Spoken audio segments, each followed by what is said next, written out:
This is David Meltzer live here at the Blue Wire Studios in the lobby at the Wynn in Las Vegas, my favorite studio. Just so blessed to partnered with Blue Wired and to have the playbook on it, but even more blessed to have my friend Stephanie Linnartz. She's president of Marriott International, if you haven't heard of them. But moreover than talking about hospitality today, Stephanie, I want to welcome you to the playbook. Marriott's taking on a whole new playbook that really is exciting to me as an entrepreneur and an innovator, considering in my philosophy, innovators and entrepreneurs are the ones who save the world. And we just got to give them time in order to figure out better and best practices. And you guys have created a new lab, innovation lab, that will accelerate and expand all the services and solutions that we get through the wonderful properties of the Marriott. So welcome to the playbook, Stephanie. David, thank you so much for having me. Happy New Year. It's really, really terrific to be with you. And yeah, so we just announced at the Consumer Electronics Show in Las Vegas this week, where I just returned from, the launch of the Marriott Design Lab. It is the next evolution in our innovation efforts, and it is a state-of-the-art R&D lab. We have over 10,000 square feet of space at our corporate headquarters, and we're partnering with big companies, small companies on innovating for our hotel and our company, but also for the industry overall.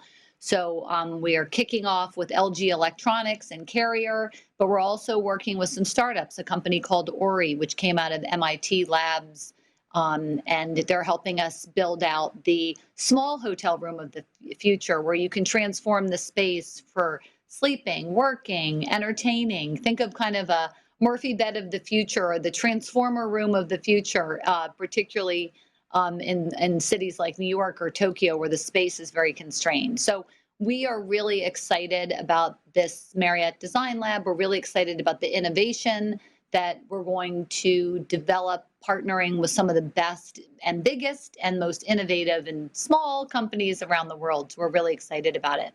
One of the other aspects of having that R&D design lab, I ran Leigh Steinberg Sports Entertainment, one of the most notable sports agencies, and Leigh and I, who also took a perspective like the Marriott of having, a great social responsibility or impact, as well as being able to provide great service to our clients, we saw that the arenas were a great education platform. And I know as I stated earlier, I spend more times at the Marriott properties than I do in my own, that I'm always looking to see sustainable practices, technologies, and there's no better education platform than the Marriott, because you have so many properties that when you start utilizing different efficiencies, different solutions in the rooms, that inherently, organically, people pick up on not just the brands, and I understand the money side of it, and we all do, but more importantly, we're changing the habits and creating better habits for people in how they utilize their own homes when they're at their home, away from home, as I am at the Marriott. And I've learned myself so many different solutions that were available that help not only me and my family, but the environment, my community, et cetera. How important in the criteria of finding these small, mid-sized, and large partners is the education of or experience of the solutions that you're developing? It's an excellent point, David. I mean, we have 30 brands, Ritz-Carlton, St. Regis, Edition, Marriott, Sheraton, Courtyard, Fairfield. Don't worry, I won't name them all. And I'll keep them going. Westin, yeah, we have 30 brands, and we have close to 8,000 hotels, and we're in 140 different countries. So we have a very large footprint where we can make a big difference in the world. And as Bill Marriott, our executive chairman, always says, how we do business is every bit as important as the business we do. And we are deeply committed as a company to diversity and inclusion, and to making the environment better for all of us. We just signed on to the net zero emission pledge by 2050, if not sooner. And we're doing a ton of things around reducing our carbon footprint. And a lot of that ties to technology and innovation, and we'll work with partners on that. A good example would be a very big focus for us is reducing food waste. Food waste is one of the largest contributors to greenhouse gases, and it's a big part of the garbage in hotels. And so, how can we use technology and data? How can we partner with innovative companies to reduce our food waste? I mean, that's just one example. How can we build hotels that are more sustainable? How can our construction process morph and change, and so we can build more LEED certified hotels, or when we do renovations, make sure that we're using renewable energy sources. I mean, there's so many examples around how we can improve the environment. And you're right, when people come to our hotels and they see best practices in terms of in reducing your carbon footprint or just making the environment better, they'll bring that back to their own homes in many cases. And I think it's really important. I think consumers really care about this too. They really want to, spend money with and give their business to companies that care about the environment, care about the world, care about diversity and inclusion. Again, that's a big focus for us. So a lot of the innovations that are going to come out of the Marriott Design Lab, I think will have a very, very, very strong bent towards building more sustainable hotels. And it's our obligation, and we take it very seriously. And that's a big part of the Marriott Design Lab. So thank you for asking that question and making that great point. And one of the other things that I've noticed working with you as mostly a client, both in the corporate realm of events that I've thrown at your properties, and of course, staying at so many of them, even pre-pandemic, was the health and safety lessons that I learned. Some of the best practices that I've seen of, for my own offices, my own employees, of, not only being healthy, but certain safety things that I've, watched and seen through the staff and, different mechanisms and developments that you have utilized. Are you also developing different practices for health and safety within the lab?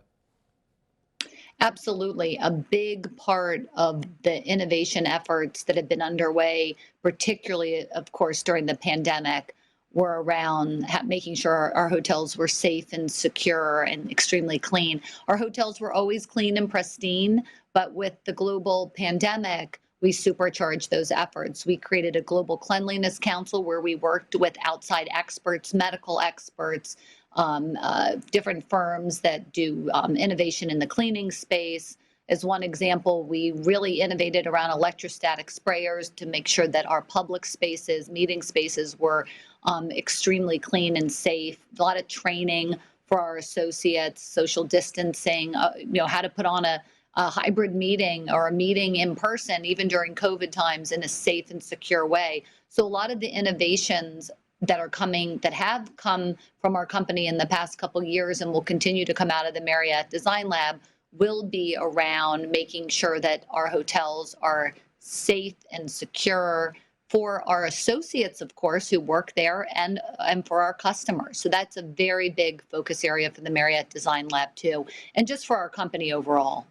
And, obviously there's been a great trend over the last 2 years in remote working, the great resignation, obviously partnering with LG, one of my great partners. I was blessed to actually run a competitor, Samsung. I was CEO in 1999 of their phone division, and yet their technology allows for a lot more value in what used to be just a place to sleep or shower or watch a TV.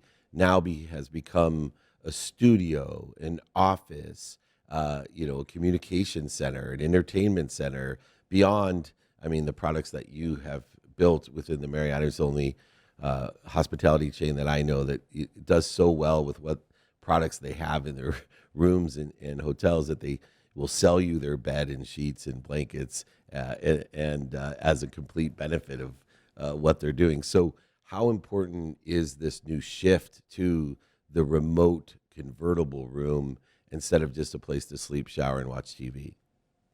I think that you raise an excellent point. The way people are working is different now. I think we'd be naive to say that after the worldwide experiment with Zoom and Teams and all these great tools, people are not going to work differently. And we actually think it could be a real benefit to our company. One thing we're seeing more of, David, is this idea of bleisure.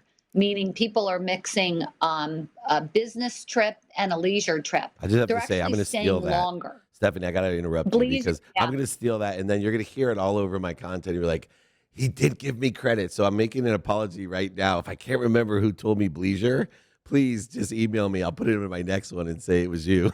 I love it. Well, and I want to be honest, I did not come up with that term myself, I love it, but though. we're using it quite a bit because we are seeing in our hotels that people they are taking longer trips instead of a 4-day business trip or a 5-day business trip. They'll stay for a week or two.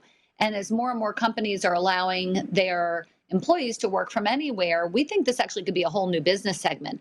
But you're right. This idea of bleisure means people are going to use their rooms in different ways. It's going to be where they, to your point, sleep and eat and and hang out, watch TV if it's on the leisure side of the equation. But it's also going to be their office. It's where they're going to do all their Zoom calls or conduct business meetings, or maybe even have in-person meetings in their room, depending on the situation.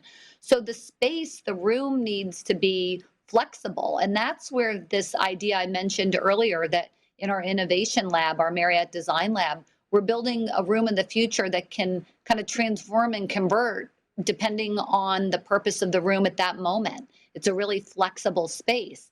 And we think that's something that consumers are going to really love and it's going to resonate with them.